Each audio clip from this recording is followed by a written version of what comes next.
জাতীয় সংসদ নির্বাচনকে সামনে রেখে ভোট কেন্দ্রের নিরাপত্তা নিশ্চিত করতে পুলিশ বাহিনীর জন্য 40,000 বডি ক্যামেরা দিচ্ছে অন্তর্বর্তীকালীন সরকার। প্রধান উপদেষ্টা ডক্টর মোহাম্মদ ইউনূসের সভাপতিত্বে শনিবার রাষ্ট্রীয় অতিথি ভবন যমুনায় উচ্চ পর্যায়ের এক বৈঠকে এই সিদ্ধান্ত হয়। প্রধান উপদেষ্টা কার্যালয়ের এক সংবাদ বিজ্ঞপ্তিতে এ তথ্য জানানো হয়েছে। ওইখানে বলা হয়েছে 40,000 বডি ক্যামেরা ক্রয় প্রক্রিয়া শেষ পর্যায়ে রয়েছে।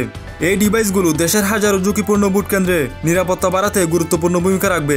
তিনি আরও জানান, আমরা অক্টোবরের মধ্যে বডি ক্যামেরাগুলো কেনার লক্ষ্য নিয়েছি, যাতে পুলিশ সদস্যরা কৃত্রিম বুদ্ধিমত্তা সহ এর মূল বৈশিষ্ট্যগুলো নিয়ে যথেষ্ট প্রশিক্ষণ নিতে পারে।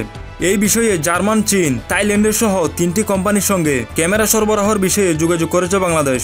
নির্বাচনের দায়িত্বে থাকা পুলিশ সদস্য ও কনস্টেবলরা এগুলো বুকে ধারণ করবে। প্রধান উপদেষ্টা ডক্টর মোহাম্মদ ইউনূস কর্মকর্তাদের ক্রয় প্রক্রিয়া দ্রুত শেষ করতে এবং হাজারো পুলিশ সদস্যদের জন্য সঠিক প্রশিক্ষণ নিশ্চিত করতে বলেছেন। তিনি বলেন, যে কোনো মূল্যে দেশের সব ভোট কেন্দ্র সম্পূর্ণ নিরাপত্তা নিশ্চিত করতে হবে। আমাদের লক্ষ্য হলো ফেব্রুয়ারির নির্বাচনকে দেশের ইতিহাসে সবচেয়ে আবাদ, সুষ্ঠু ও শান্তিপূর্ণ করা।